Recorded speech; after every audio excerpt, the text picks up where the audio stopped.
No.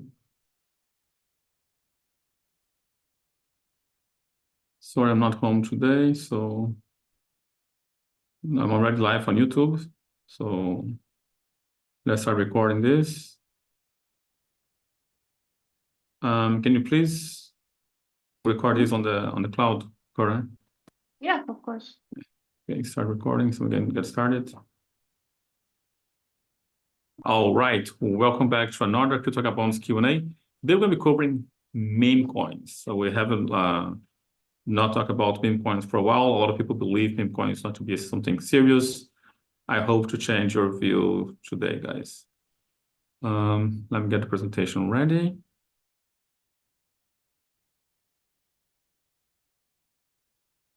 The exhibit to you guys.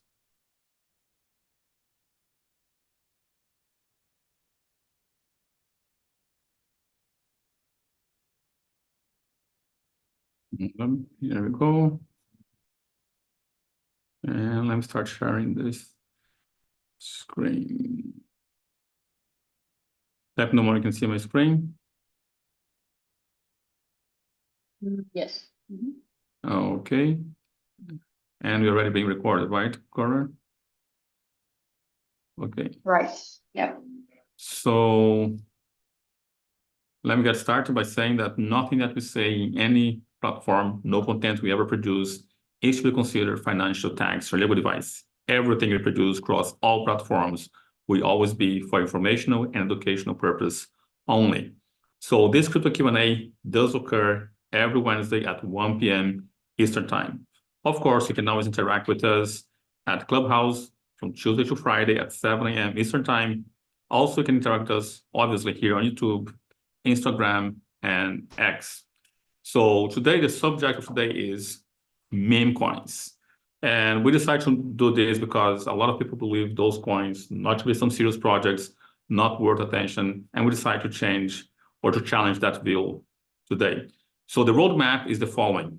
First, we're going to talk about what are meme coins. Then we're going to be talking about the community influence that meme coins have. We're going to be also warn you guys about the high risk investment, like the risk that is involved on this investment. And then, of course, as usual, towards the end, I'm going to be giving my conclusion on the meme coins to you guys. So first, what are meme coins? A meme coin is a cryptocurrency named after characters, individuals, animals, artwork, or anything else. Of course, it's also attempt to be humorous. That's what it is. Now, they tend to be very speculative, and they are mostly community-driven. And they might be more useful to people who are interested on community of users of meme itself. So examples of those things, for instance, is, I think like there were some apes, bored apes, and whoever had bored apes spent a lot of money on those apes, and they felt like they were part of a community. Same thing for CryptoKitties. It creates a community. Crypto pills. There was a lot of things that use meme coins, and normally it is community driven. For instance, the Pepe, it does have a community drive. Most meme coins do have that. Now, as I mentioned to you guys, examples, Pepe, Shiba Inu. Now, the most famous one and the one that's going to be here for a very long time, obviously, is Dogecoin. Now, Dogecoin is the first and the most famous coin inspired by a meme, and is this dog right here. Then we have the copycat or Dogecoin 2.0, which is Shiba Inu. And it promised to be the Dogecoin killer, and it's another popular meme coin. And then, of course, you have Pepe, which is this frog. So those are the main ones that are very famous. Now, Dogecoin, we'll be talking more further in the presentation. Dogecoin is going to be here with us for a long time, as long as Bitcoin is alive. I'm going to explain to you guys more about that later. So, of course, these coins, as everything else in life, is a gamble, is a bet. Now, even though there's some established cryptocurrencies, you making a bet, even when you buy Bitcoin, it is a bet. Everything has its risk. So now, new meme coins, they would come with even higher volatility and even higher risk. So one thing which is the main thing about meme coins is the lack of utility. There's no utility to the coin except feeling connected to the community. There's a slight difference when it comes to Dogecoin. We're going to talk more about Dogecoin in a little bit further, a few slides further, but meme coins, they're speculation, entertainment, nothing more. Now, when you compare that to other cryptocurrencies, other cryptocurrencies have different functions. It varies. For instance, the functionality and utility of Ethereum is very different than the functionality of Bitcoin. So meme coins is pretty much all speculation. And there's a lot of people who make money with meme coins. However, there's a lot of people who also lose money with meme coins. Now, remember, meme coins, the only true utility is a community driven. You're going to feel like a part of community because you have that particular meme coin. I don't see any other utility besides that one. Now, as I mentioned, their value is often dependent on online attention, making blockchain tool for culture, making blockchain a tool for cultural expression and viral marketing. Another thing that is connected to meme coin, some people think is an art. They like some piece, they like some image, and there's a community around it. Some piece of art, some basketball scene can become a meme coin. Donald Trump can become meme coin. So it's mostly humorous and again, community driven. There are no use for financial transactions. Again, Dogecoin may be an exception to this rule. So as I mentioned from before, focus on community influence, social media trends, Reddit, and of course, X. Those are the platforms that drives the price up or down. If you want to see a meme coin and you see a very good post, for instance, by Elon Musk, we're going to be talking about that meme coin is going to go up. So if someone with a lot of followers, a big influencer, talks about the meme coin, chances are that meme coin would have the price going up. Less activity on X, less activity on Reddit, and the price of the meme coin is very likely to collapse. So we mentioned before, Dogecoin almost, was a lot of hope at one point of meme coin, Dogecoin making to $1. That never happened. However, it came really close, came to 60, 70 cents because Elon Musk was making posts on X promoting Dogecoin. I remember the time I was in Clubhouse, people were talking about how Dogecoin could go to the moon because of Elon Musk. And I remember mentioning, if you look at GitHub, there was no activity. Elon Musk did not hire any new developer. There was no serious investment to develop Dogecoin.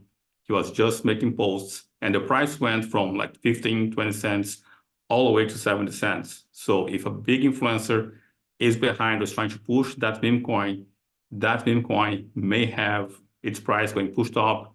But remember, it doesn't last very long. So this is what happened with Dogecoin. It almost made to $1. And I remember placing bets and I say it's not going to be ever coming to $1. It came to 70 cents, but from 70 cents to $1 is harder than 20 cents to 70 cents because the higher you get, the more difficult it is to push the price up. Also, the inflation rate of Dogecoin does not allow. However, because on the inflation rate, every new block issues the same quantity of Dogecoin, eventually, in terms of percentage, that issuance of that many coins will be insignificant when there's a lot more Dogecoins in circulation. So the inflation rate may become like going down exponentially because every time you increase the volume, since it's the same amount of coins per block ever being issued, eventually that amount will become very small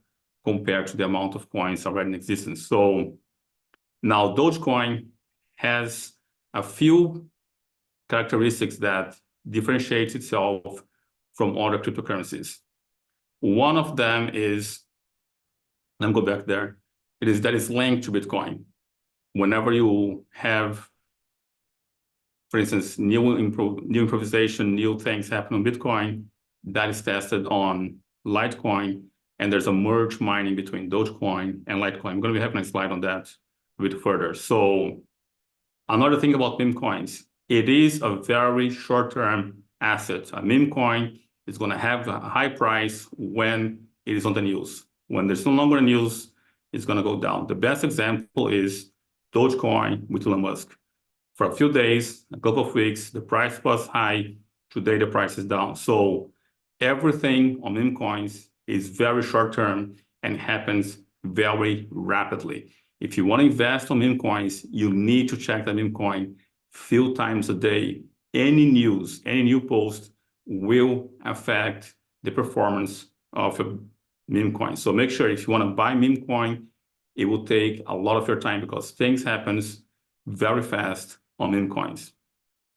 So obviously, the early adopters of meme coins that are here to last, they will have significant gains. Again, they're the buyers of Dogecoin. When Dogecoin was a few zeros, feel like fractions of a penny, now it's about 10 cents. Those guys are making a lot of money. Same thing with Shiba Inu. 1,000 Shiba Inu, like in terms of pennies. If you bought at the beginning, you're going to make money. It's really, I feel amazed that every month I come across someone who got hacked or a new client. And when I find out what they have holdings either on Shiba Inu, which is a meme coin, or XRP. Again, the early adopters, they will have gains. But if you come late for the ride, you need to be monitoring the performance of that coin. And if there's anything viral going on, and posts can make the price go up and down. A post by someone else trying to regulate it, for instance, or someone walking out of that project will cause the price to crash. So another issue with meme coins is very hard to get a hold of them in some cases because not all of them are listed on the major exchanges. For instance, Binance has Shiba Inu. Binance has Dogecoin, but some other coins, they may not make to the main exchanges. Like for instance, Pepe, I think just came to Binance. Pepe BR20. Pepe on Bitcoin, I think is just coming to Binance. So if you find a meme coin that you want to get it, you may have to go to a smaller exchange, and then you have the issue of liquidity. It's very difficult to find a new meme coin with liquidity. What is liquidity? Is your ability to transfer your money into the meme coin and back into your money. And the reason why we use the term liquidity is because if you have a glass of water and you pour water from one glass to another, and then you pour back, you have very little loss, if not any loss. That's why the term liquidity. So a lot of meme coins, they have a lack of liquidity, meaning when you put your money into the meme coin, if you try to get your money back from the shape of a meme coin, you may have a loss.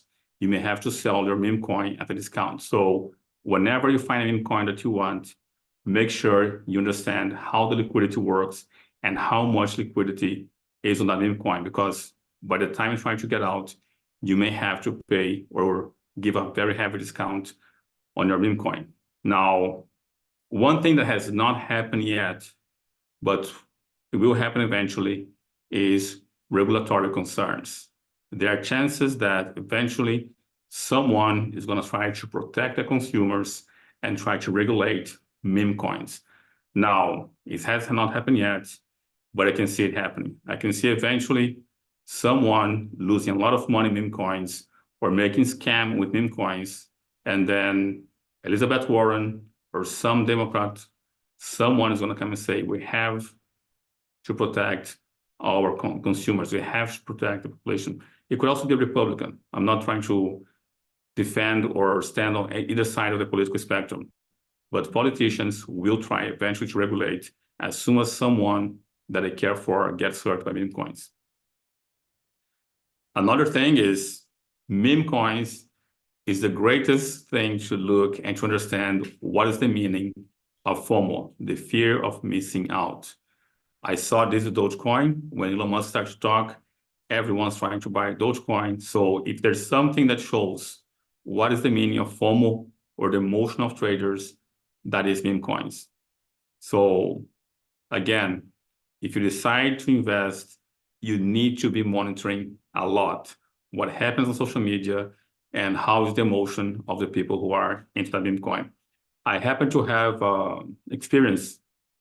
I was hiring a cab driver, and a cab driver specifically asked me to pay for the ride in crypto instead of cash, and I paid for him in crypto.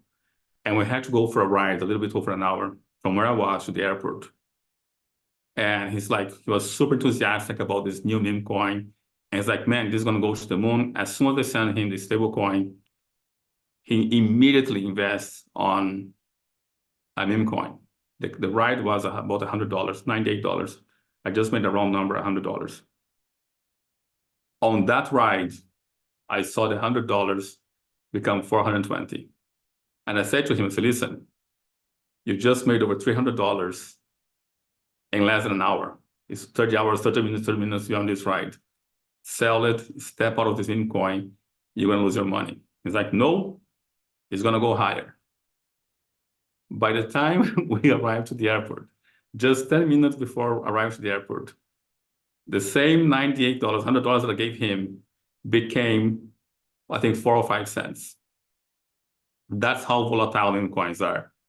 I saw $100 become $420 and go back to a few cents within an hour. So if it is something that you want to invest on, just make sure you understand it is very volatile. And of course, Cora knows exactly who's the cab driver because she and I have taken rides with this guy as well. So now let's talk about Dogecoin and Bitcoin. As I mentioned before, Dogecoin is a very different meme coin. As long as Bitcoin exists, for better or for worse, for pissing off the Bitcoiners, Dogecoin will be here. And the reason for that is very simple. There is Bitcoin mainnet, which you and I use to transact Bitcoin, and there's the testnet.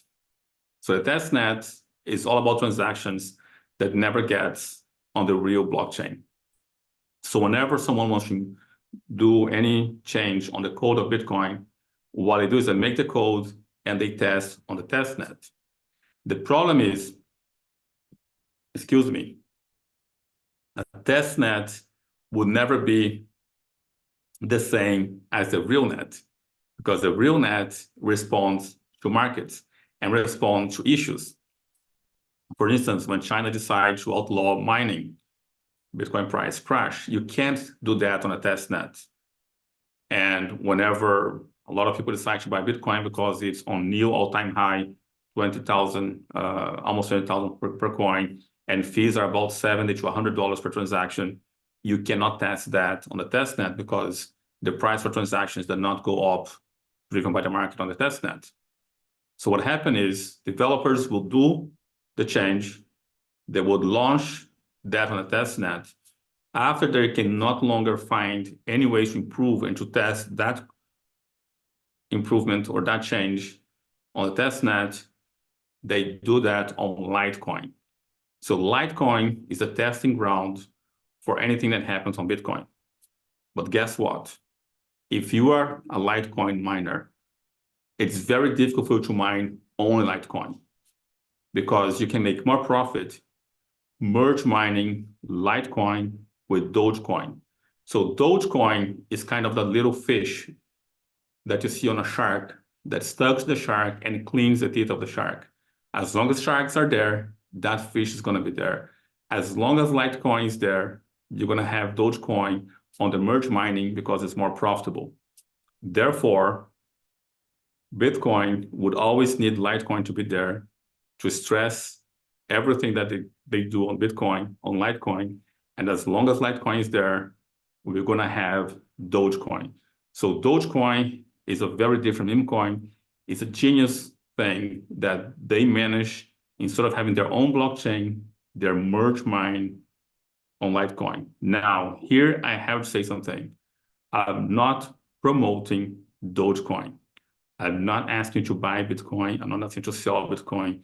Sell Dogecoin. You do whatever you want to do with your money. That is your responsibility. There's also some theory about Dogecoin being a great currency. And there's some truth to that. Dogecoin may be a good currency. Not good money, but a good currency. It's very cheap transaction fee, it's merge mining by Litecoin. And I mean, I can see people buying coffee with Dogecoin instead of buying coffee with Litecoin on Lightning Network. That's one advantage of Dogecoin. You don't need a layer 2. It is a good currency. It transacts fast, it has very low value, it is cheap to transact with, and sometimes the confirmations go faster and the transactions are cheaper than with Litecoin. So if I can see a future where Dogecoin may be a currency. Now, needless to say, it all started as a joke. And as I mentioned to you guys, the simultaneous merge mining with Litecoin makes Dogecoin very different. Now, we cannot talk about meme coins without talking about Solana. Solana is extremely fast and has very low transactions and became the main platform for launching meme coins. A lot of people see Solana today, the network, not Solana currency, Solana network as the greatest casinos, as the greatest casino for meme coins. Most of the new meme coins that you see nowadays, they're being launched in Solana because what? Fast and cheap transactions. So Solana became the go-to platform for meme coins. So conclusion, the meme coins, in my view, they're crazy, they're a fascinating case study, and is a great way to study psychological financial behavior, emotional behavior, transaction. To me, it showcases collective behaviors, emotions, and philosophical triggers that can drive market trends. Sometimes it defies traditional economic principles. There's something that happened in the market which has not yet happened in the crypto space. But for instance, the GameStop saga, I think I made content about that. Link for that will be on the description. But I can see a day where a meme coin may drive something crazy as in GameStop. So if you want to invest on it, I would recommend you to do it for fun. Take $50, $70, play with it, see what happens. But anything above that, to me, is too much high risk. I have received Dogecoin as form of payment. I have never bought Dogecoin. I enjoy to see the craziness and how it drives up emotion. Like when Dogecoin was going to from 50, 60, almost 70 cents, and everyone going to $1, people were calling me. I do enjoy watching. I do enjoy seeing, for instance, images, PTR on Clubhouse, or someone putting on their social media some meme coins such as Pepe. I think it is something that's going to be part of the market. It's going to be here forever. And believe it or not, I think meme coins have brought more people to cryptocurrencies than Bitcoin itself. It takes knowledge and responsibility to enter the crypto space via Bitcoin. It doesn't take much knowledge to enter the crypto space via meme coins. I think meme coins are bringing a lot of meme coins and NFT are bringing a lot of people into the crypto space, and that requires no education. So all I say is be careful. It is something fascinating to watch. It is something wonderful to look at and just to have the experience. But please be careful with your money. I wouldn't put more than $50 if I would ever to buy a meme coin. I prefer not to buy. I receive as payment. Actually, I receive also, someone gave me a tip once, Shiba Inu, I don't know how many millions of Shiba Inu I acquire. I transact that into something else in Binance. So I have had exposure to it. If you want to have exposure to it, have fun. I know people who do it, but just be careful. So let's give it a recap. We spoke about what meme coins are very briefly. It is mostly driven by community influence. It's an extremely high risk investment. And of course, I gave you guys my conclusion. And thank you, Pada, for posting here our video on GameStop. So anyway, if you want to be in control of your money and you want to learn more about those things, please consider joining the Academy. Link for that on the description below. With this, I yield the mic, and I'll be more than happy to answer your questions regarding meme coins or regarding anything else.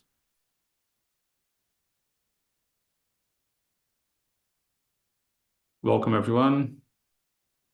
I just need a second to get something to drink. Just 1 second before the questions.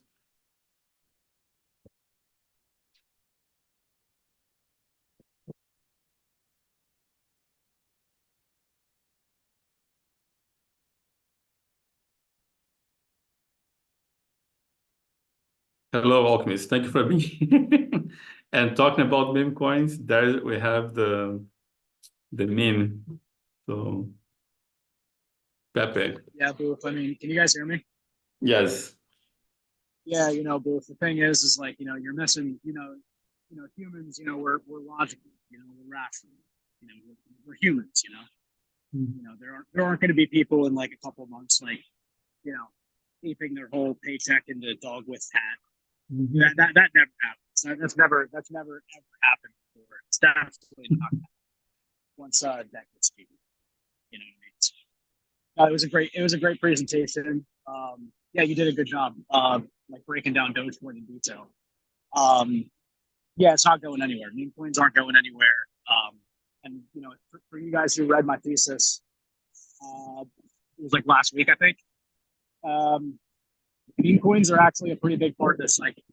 It represents the squeezing of the economic conditions. And basically, the psychology of it is that essentially like people are not losing hope, but they're like, all right, well, what's the point? Like economic conditions are tough around the world, then I might as well just gamble. And then as the momentum starts and the crypto starts rallying up, they're going to start going on social media, and then that's when all the craziness starts to happen. So yeah, Dogecoin's going to go to a dump. So Mhm. Yeah. I think Cora have learned a lot also doing the research for this meme coin presentation, right? Yeah, meme coins are not yeah, gonna bad companies. I think one of the things that's kind of important to know by this is that obviously none of this is rational, right? Like this is not like a rational thing that people are buying meme coins and people are aping into Pepe and Ponky and Floki and Doge and Shiba. I mean, it's not a rational thing. Humans are not rational, and the market works in very irrational ways because we're emotional creatures, right? Realistically speaking, so. Um, I think that's also another factor with the meme coins. Like, is it the most logical choice? No, but it's what people do. You know what I mean? So, Yeah, I think people are emotional and they rationalize their decisions. We take decisions emotionally, and then we look for rational ways to justify our decisions. But I agree with you. The market is very emotional. I read the book Human Action by Mises, and it's amazing. Like he writes about human action, and he explains there like it doesn't have to be rational. Most actions are not rational at all. Humans would act when, of course, we try to rationalize whatever we do, but the economy and the market is nothing but human action. We all investors, no matter what we do, whatever action we take, we tend to use our actions to diminish our pain, or to increase our pleasure. And some people do find a lot of pleasure on meme coins, and some people do believe that being part of a community does bring some benefit to their lives. I think the Bored Apes is the greatest example of NFTs, and of course a meme that I see a correlation between meme coins and NFTs, because to me, Bored Apes, it is an NFT, but it's at the same time it's a meme. The same thing with Pepe. It becomes NFTs and yet it's a meme. So, and the price goes up astronomically, and then when the things get bad, people would sell those memes and they're gonna find out what is more important to feed their family and whatnot. But as soon as their family is well fed, the electricity is running, they run it right after the memes again. yeah, I'm gonna actually. I actually have a friend in the crypto space that I've known for a couple of years now. He's actually one of the main artists of Counterparty, which is one of the main artists for Pepe. And I'm going to try to make an effort to get him on, try to kind of explain culture a little bit with you guys and kind of try to like understand like the social culture. And the other thing that I'll say about this is that if you guys think that like there aren't Bitcoin whales with a massive amount of Bitcoin gambling massive amounts of money in meme coins, dead wrong. There are degen people with a lot of Bitcoin that are in this. You know what I mean? And like, you know, listen, some of them aren't like, some of them are, you know, insiders of the project, you know, whatever the case may be. But there are people that are big money in Bitcoin that just they throw a lot of money in the meme. So the money does trickle down. Like the trickle down effect is like, you take money from Bitcoin, like, you know, I don't know what their position is, but let's say they bought Bitcoin a lot cheaper than it is now. They take profits and then they move them into meme coins. It's a lot of money. So it's like, you know what I mean? It's a cultural thing, like, especially like kind of like to celebrate. It's like it's like a party, if that makes sense. Like it's like a bull run party type of thing. So you know, it's also that factor as well. I know Bitcoiners were, for instance, into the Bored Apes, and you can see here, look, 2021 with COVID, a lot of stimulus checks, you know, people receiving money from the government, and you can see here, stimulus checks coming in, Bored Apes went to all-time high. Imagine you paying 150 ETH for one image, right? And then you see here back to 10 ETH. So If I'm actually just curious, click log on that chart. I want to see the chart. log? Yeah.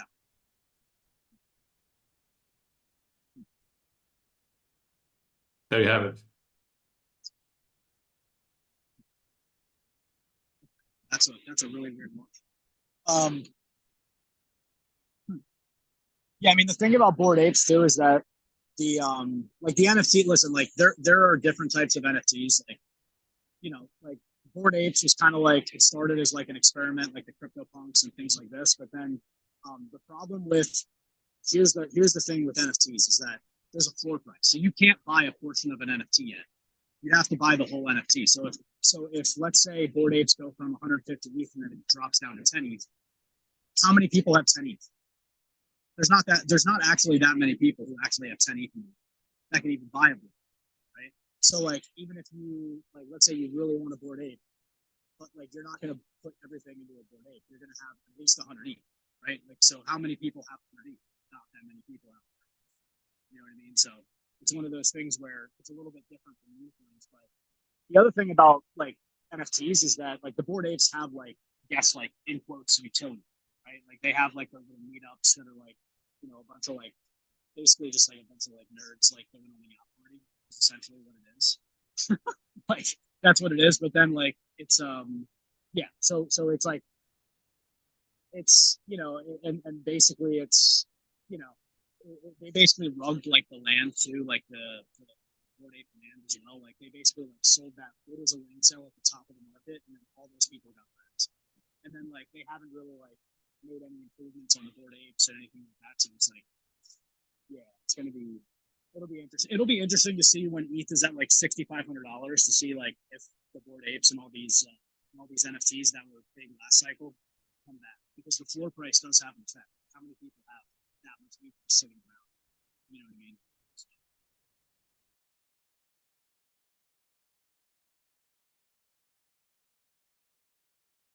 Yes. I see the Bored Apes as meme for the elite, you know? To me, it's just a meme, the same way as Pepe. I mean, to me, there's a huge correlation between those NFTs and meme coins. So yeah, 100%. Like the Bored Ape and the CryptoPunks is like, oh yeah, cool. It's like it was like they were like the first ones, and now they're like, yeah.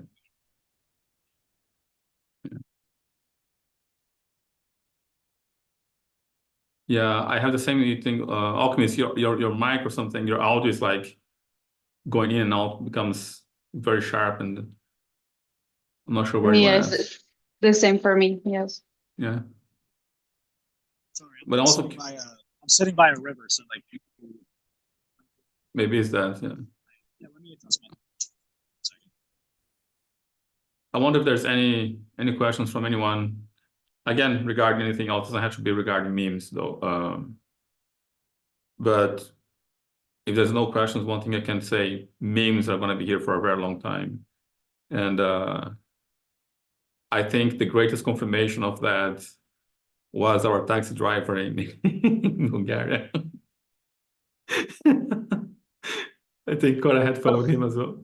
But what I found interesting and funny is that he was ready to invest in some other crazy thing again. Like he was getting joy from that, from just investing in that and see what happens, like gambling.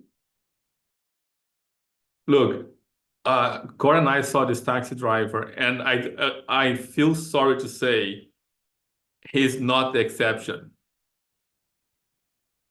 But he was very happy to lose $200 a day. Like he didn't care if he would work driving the whole day and then had to work the other day to make for the losses. He continues to pursue fast gain and gambling. And he was looking for that in meme coins or NFTs. Like I remember on the time that I was with him on the tax, and again, this is not the exception, this is the norm. I remember when I told him, listen, I gave you $100, you have over $400, that's $300 in 30 minutes. That's 10, like you got $100 every 10 minutes, cash out. And I remember he answering to me, no. I am investing on this long term. I'm not into the short term thing. I asked him, okay, explain to me what do you mean by long term? He say, at least until tomorrow. I'm like, that is his definition of long term. I couldn't hold myself. Of course, I was laughing on the taxi driver. But I saw more people like that. I think that is the norm. The majority of people are looking for fast gains, and they don't care. They're just pursuing. They believe they're going to get a lotto ticket, you know? Booth, get him in contact with his meme coin team. What? Get his Is it still messing up, the mic? Your mic is a bit on and off. Let's see. Try now. Is it better now? No, it's better. No, it's much better. Yeah, get him in contact with me. I'll get him right on the meme coins. I'll get him doing it right. There is a way to do it. There's a way to do it. You got to do it right, and you got to be on it. But it sounds like he's on it, so he's just got to get the toolkit. So I'll give his number to you. I think he'll be more than happy to receive a call from you. Yeah. And yeah, we'll walk through some meme coin trades. I mean, he's going to do it, so he might as well do it right. Yeah. And by the way, I have to say something about Bulgaria, which has not to do with meme coins. Like here in Italy, every fourth person, third person I meet, his name is Francesco. Everyone we meet in Bulgaria has one name, the same name. Yeah, Georgie. Right? Georgie, like yeah, everyone's called Georgie. Yeah. I feel sorry for George. George is not here, but we know like 5 Georges in Bulgaria. Everybody meet names is Georgie, yeah. And the first 3 persons that you met were all Georgies. It's Yeah. not like it was nothing in the middle. Yeah. So anyway, anyone has any questions regarding anything else, meme coins, or again, anything else though? If I not, don't. Not today. no. Okay. Okay. I do have a few things that I want to share with you guys. And that is I think Alchemist can talk about that as well. What we can expect now that the Federal Reserve starts to cut interest rates. You want to expand on that, Alchemist? Talk a little bit about that. Now that your microphone is better. Yeah. So essentially so when you say like what to expect in terms of like the crypto market and the stuff that we've been talking about, yeah, okay. All right. So essentially what his history has shown us is that this is the time where higher risk things start to rally. But I'm gonna make it very clear that there might be one more dip. There might be one more like final shakeout whenever that is. That might be like beginning of October. Whenever it is, there's usually like a pretty big sell-off, like after the Fed Reserve like lowers interest rates immediately, because it shows uncertainty, and it like people are like, well, what's happening? Like anything that changes and anything that involves uncertainty. On top of that, the presidential election is coming up, which is also uncertainty. So if you combine those two things, you know, we might see one final shakeout. I know we have this bump here at 63. If you guys have been listening to my newsletter, I've been talking about how, you know, there has to be like there's a lot of price points that Bitcoin has to beat in terms of resistance, and I'm putting my money that we're probably not going to get it. We're probably going to go back to the levels that we were at before, 50. It might be 46. It might be 48. Whatever it is. And then from there, like debt gets cheaper. You know, everybody refinances their debt, and then we start to go. You know, we start to really go. We start to take off in the market. In terms of ETH, I would say that like Ethereum as a like tip, like historically based on the past, we see ETH start to like outperform BTC at this point. Lower interest rates, quantitative easing, you know, Fed increasing their balance sheet, things like this. This is when the pivot starts. So like meme coins and things like this. Basically, this is like now in like the next like couple of weeks, month is pretty much like, I don't want to say your last call, but it's basically your last call before you know, whatever happens in terms of the prices. And, you know, once leverage goes into the market, you guys, like all the money that's going to be bought is going to be borrowed money, and then that's going to like that's really where the high prices come from, is the leverage. So right now leverage is extremely tight, and we got $74,000 without any basic, like not without any leverage, but like without the amount of leverage that like we had like during COVID as an example. Like we had way more leverage back then in terms of like the percentage of money in the system. Like in COVID, there was way more leverage than there is now, because debt's cheap. That's more expensive now. So I would just say that time is ticking. Time is ticking to get what you want. I think I'm gonna make. Obviously, I don't know for sure, but I think this is the time when you buy blood and you change your life. So we'll see.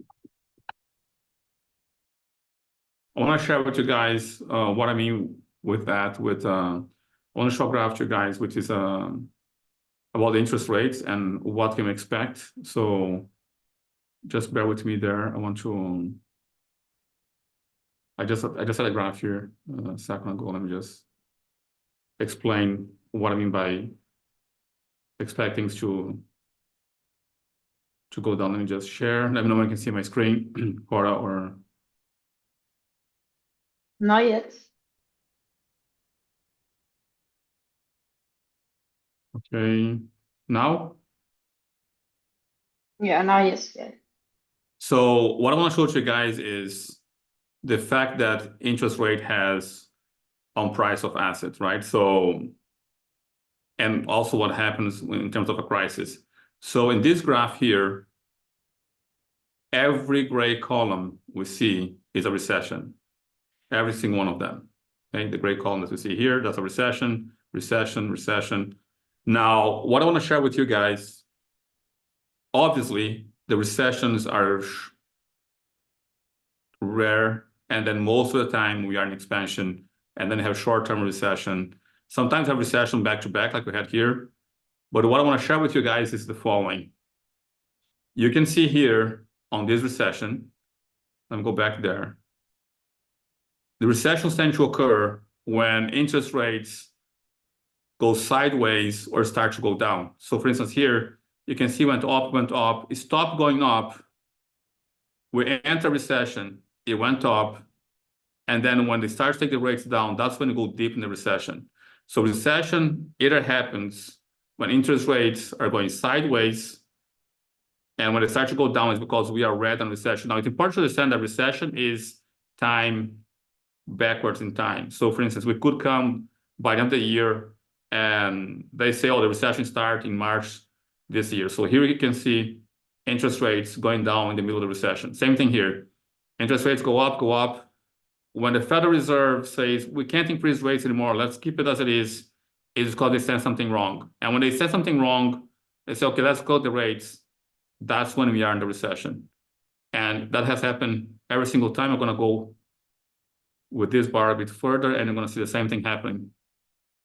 Interest rates go up, it starts to come down, recession. Within the recession, it goes up, but it comes down and then goes sideways. When it starts to go sideways after going down, that's when we are out of the recession. So, and this is pretty much true for the entire graph. And you can see here the same thing. It goes up in 90, starts to come down, we have a recession. And so I can show this to you guys from here, from 90 onwards. Same thing here. You see here in 90, interest rates start to come down. We're in a recession. It goes up and then it goes down again out of the recession. Same thing here. It goes up, goes sideways. In this case, in 2000, they cut rates just before the recession. And then we have a recession. Interest rates went even further lower. Same thing here in 2008. Interest rates go sideways. Federal Reserve starts to cut rates. And guess what? We entered the recession. No different than COVID. Interest rates going down, and we entered the recession of COVID. And then went even further down. Now we went up, we are going sideways, and it started to come down. So to me, that's a sign that to me, either we are about to have a recession or we are in a recession. So I just want to share this with you guys. It has proven to be right only since 1955. So, and this again, this is data provided by the Federal Reserve. This is the Federal Reserve of St. Louis. Each Federal Reserve has their own websites. You guys feel free to look at this website. Maybe we can make a video with a training how to use this website though. Poof. And then in terms of like during a recession, what that mean, like what does that typically mean? Prices going down for assets.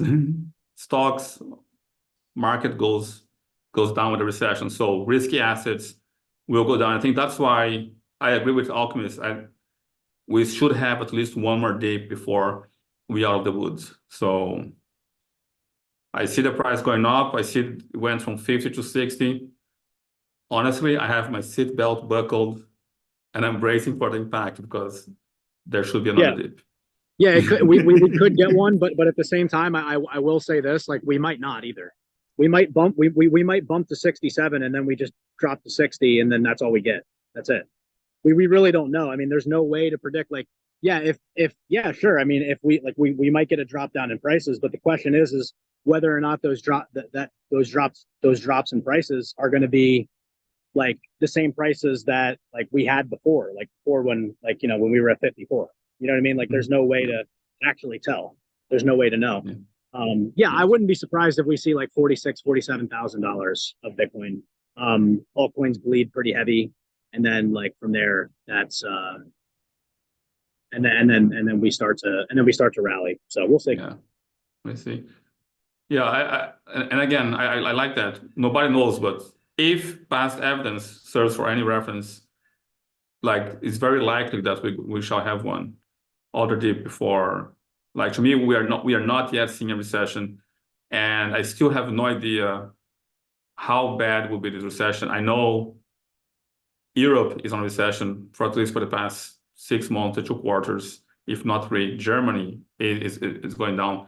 I see a lot of slowing on the economy. Another thing that I want to share with you guys, if you look what happens to the price of petrol, no matter how much the OPEC cuts productivity, trying to push the price up, the price of petrol is going down. And when the price of petrol goes down, one example I can give you, extreme example, is COVID. It went to -40, the futures contract. And the reason why is because they were anticipating a lot of demand for petrol, people going on vacation, driving their caravans, flights going everywhere. And guess what? They shut down airplanes. They shut down people being able to drive around. And guess what? The demand for petrol diminished. Price went down, of course. The price went back up as the economy started to be active again. But when I see the price of petrol going down, that means the demand is not there. And the demand is not there. In my view, the manufacturing is slowing down. A lot of major activities on the economy, in my view, are slowing down. And that slowing down the economy is what we call a recession. So Have you seen the price of petrol? I can also share that with you guys. Alchemist? I haven't been tracking it, but I've heard, like, I've seen things on like news sites about it and Zero Hedge and stuff, but I haven't like looked at like details of why and stuff like that. I just haven't really looked at it. I can share that with you guys here. That is interesting though, because when the price of oil goes down, that basically, like, yeah, that's not a good, like, typically that's not a good sign, really. So Both when it is minus, it means that people are paying to get rid of oil. Yes. Okay. So what happened on COVID, there was a higher productivity in winter anticipating spring, right? Because in winter, people stay home, they don't go out. It's not like summer, people go to the beach and whatnot, like cruise ships don't work. Now, the industry of petrol, you can't have, for instance, a higher demand next week and we start to produce and refine now. That's not how it works. You need to anticipate that. Same thing for stores.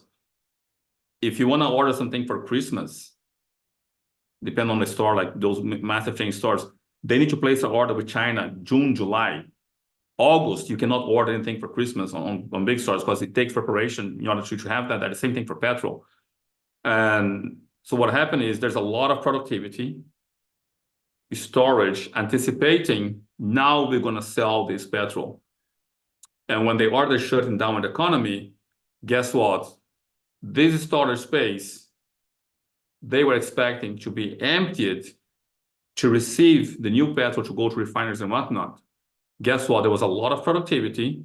There was a huge demand for this space and it became more expensive to store petrol than to give it away. So for instance, if I have to pay, let's say, an example, $200, hypothetically speaking, for a month of storage, and you agree to take the petrol today, I may say, listen, I give you $40 to take it away. Instead of paying $200 for the storage, I pay you $40 to take the petrol, the barrel. So they were literally giving $40 with the barrel. So the price went to minus 40 because there was a high demand for the storage space and they need to pay. Now, the price of everything depends, right? Do I want to buy or you want to sell? There are a lot of people wanting to buy and to pay for the storage space, and there weren't any. So the prices went up for the storage, and people just decide to sell with a check, like, here's two $20 bills per barrel. Just take it away from me because I can't afford the storage. So that's what happened at COVID. And now I want to share with you guys the price of petrol so you guys can have an idea. I just want to share the image here. So you can see the price going down, right? It went from an all-time high to 122. That is a 3-year one. This was in 2022. We can see with COVID, the reopening, the price went up and it crashed. It went up and again, but it's now it's going down. It hit below 70 a few days ago. So the price of petrol going down now, to me, is a problem where if you look at past years, let me put on a 5-year time. So you can see here, towards the end of the year, is when the price has to go up because people have to accumulate more petrol and things for winter. But now we are entering winter and the price is coming down here in the Northern Hemisphere. So that means a concern. You can see it's about 70. It was just below 70, I think last week. So this to me is an issue. Price of petrol going down means the market is slowing down, in my view. Less demand for energy means. Quick question for you: like all these bonds at 5.25% that are coming to mature, like what do you think is going to happen in terms of like how they're going to pay that back? Printing money. Yeah. Okay. So we're on the same page. Good. Yeah. No, we are on the same page. The question is where the money is going to go. Prior to the 2008 crisis, the money went for the housing market, right? Mortgage-backed market, MBS, mortgage-backed securities. That was where the money went. There was a huge hype on the housing market, which people thought was never other things didn't go as high. The housing market went exploding. The dot-com bubble, money went on the dot-com companies. So the question is, where is that money going to go? We have seen very mild inflation on price consumer index, but we saw the stock market going up for a long time. So the question is, where is that money going to go, right? 2020, the money went to crypto, the stimulus checks. The question is, where is the money going to go? They're going to print money, yes, but where is that money going to go? That's the question to me, Alchemist. Does it make sense? Yeah, it does. Yeah, let me think for a minute.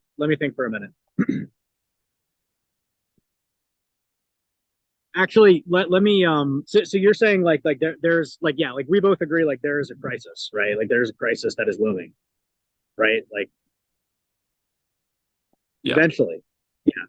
Now I was saying this in the clubhouse room this morning, and I was saying like, name me one guy who's like been who's been able to like time crises like more than one time, like time it.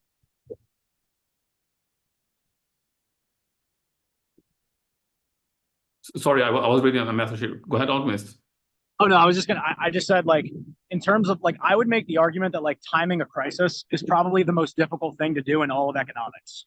Like even the guys in like, for those of you guys who watch The Big Short, like Michael Burry was paying premiums on those things for like 2.5 years, 3 years, and almost went bankrupt before he finally got that credit default swap like confirmed. He wouldn't survive another 8 months. Yeah, like he wouldn't survive another 8 months. So, like, the problem is that when you analyze this and you try to time it and predict a crisis, the problem is that the macro economy moves extremely slowly and it takes a lot of time to unwind. On top of that, there are shadow banks and private credit that is completely off the balance sheet that we can't see.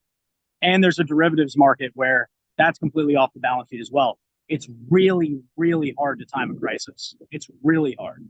Even the guys who got it right had to pay like a premium, like a pretty fat premium before that. You know what I mean? So like, it's just very, like, it takes a lot of time for like the carry trade in Japan, for example. Like that could be a year and a half. 35 years. Yeah, it could be waiting for 35 years. Yes. Yeah, it could be a long time before like that actually starts to like hit the fan. But like, I mean, I think like I will say this though, like I don't see how it like things don't start to hit the fan by 2026. Like I don't see how that's possible that it doesn't happen. There's just so much stuff happening. So I mean, we'll see, but I don't know if like right now is a good like, you know, because we're the debt market is like about to be released. Like the debt market is about to be relieved right now. Lower interest rates, debt gets refinanced, you know, more money gets expanded, like the money supply like expands, and then like assets that are scarce go up as a result of that most of the time. You know what I mean? So that's my whole thing, is like, it's just really like, yeah, I mean, we all see the data. It's all, you know, the economy is terrible. You know what I mean? But it's just, when is that going to actually happen? It's probably going to be commercial real estate, if being honest. It's probably going to be commercial. So yeah. So on the question of Lifaro, so Lifaro, on what happened is, I'm going to try to make it brief because already over the hour, on top of the hour. So what happened in COVID, governments around the globe ordered people to shut down and not to move. Planes stopped flying, and like cruise ships were not navigating. So what happened is, the petrol market, the OPEC countries, they tend to increase the productivity of petrol during winter, expecting a high demand for petrol in spring and summer, when people are going to go to vacation, they're going to go to the beaches, hotels, and all those things. So they expect a higher demand of petrol in spring, whereas in winter, people stay at home. So they produce a lot of petrol gets stored, transported, and then have to go to the refineries. And they increase the productivity in order to deliver the petrol on time for spring. What happened with spring 2020 was, we cannot fly and we cannot leave our homes.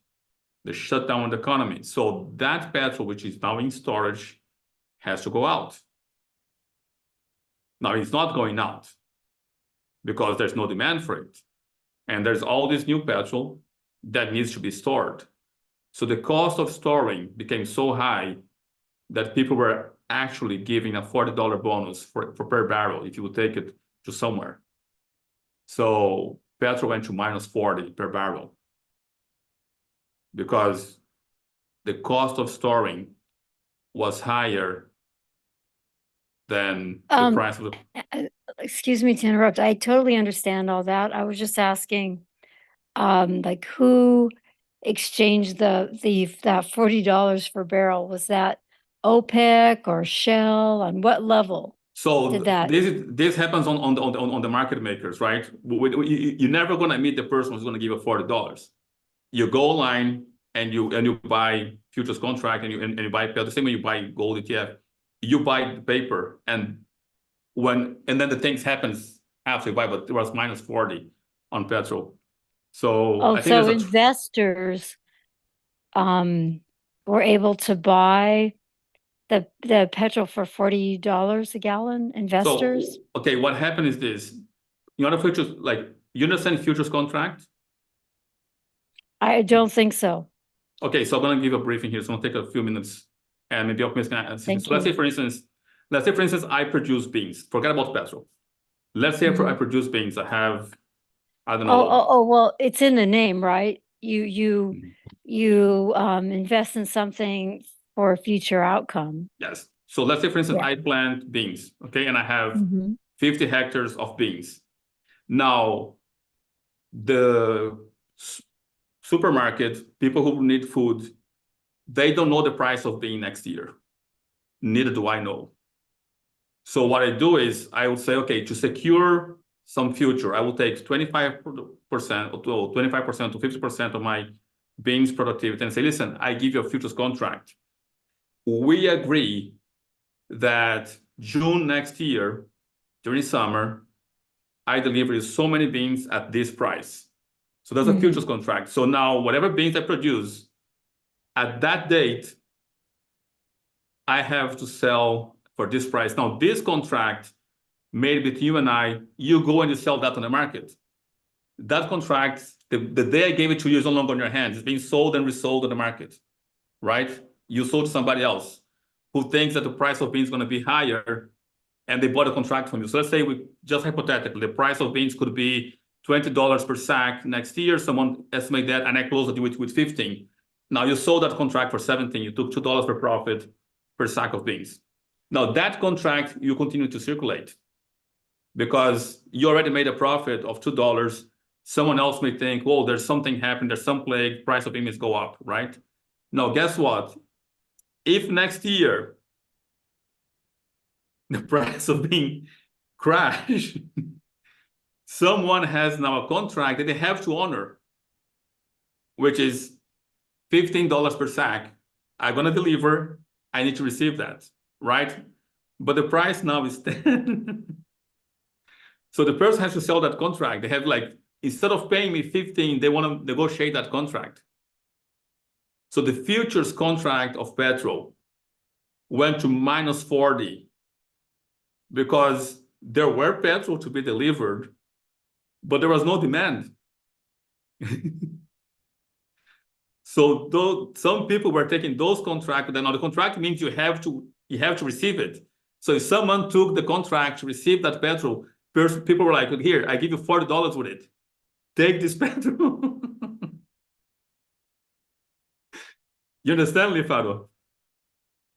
But of course, this happened in the market, but it also drives forces on the ground. Did that make sense? Maybe we should make a train about that. Hello? Can you guys hear me? Yeah, it did make sense to me. I don't know about Loli. Yeah. I'm sorry, I didn't realize I was still muted. So on the ground means that the actual producers lost too, as well as whoever had that contract in hand. Yes. So the producers lost as well. That's what I was wondering, like, who's taking the hit on what level? Yeah. Whoever is holding the contract on their hands are going to have to go there and carry it. So maybe we should make a training about that because it's something that's hard. Like, for instance, we are a few minutes over. So I just want to say this, for instance, have you heard of the tulip bubble? No. is considered a big bubble. Like whenever people talk about Bitcoin, they're like, oh, it's the new tulip bubble, it's the new tulip Oh, hype. tulip bubble. Yes. yeah. Oh, of course. Yes. So the actual tulip didn't experience the bubble. Yeah. The future contracts was the bubble. Mhm. People are anticipating that tulips would be worth more and more each year, and they made Right. those contracts. So there's a difference between future contracts and the actual product, but the future contracts drive things on the ground. Maybe we can make a training, explain that correlation to you guys. So But the yes, fair tulip to farmers still went down as well, of course. yes, but the hype and the crash was more on the future contracts than here on the production level. Uh-huh. Okay. Okay. Yeah, I was just wondering about how that much must have affected OPEC nations. Yeah. Okay. Make a note, Cora and Alchemist. Let's prepare a material explaining futures contract. I think it's a good one. Welcome back, Alchemist. Good to see you, man. Yeah, we could do it. Thank you. And for those of you that are very well steeped in all this, apologies for the rudimentary time we spent on this, so I could be up to speed. Thank you. No problem. I think a lot of people can learn with your questions. Thank you. That's why we're here, is to actually explain really simple and rudimentary questions. So thank you for asking, Ali. We are a bit over the hour. I'm gonna have to let you guys go. Appreciate you all. Thank you guys. And sorry about the background. I'm not home. I'm traveling, so I don't have the green screen today. Appreciate you all. Bye. Bye. Till next week. Bye.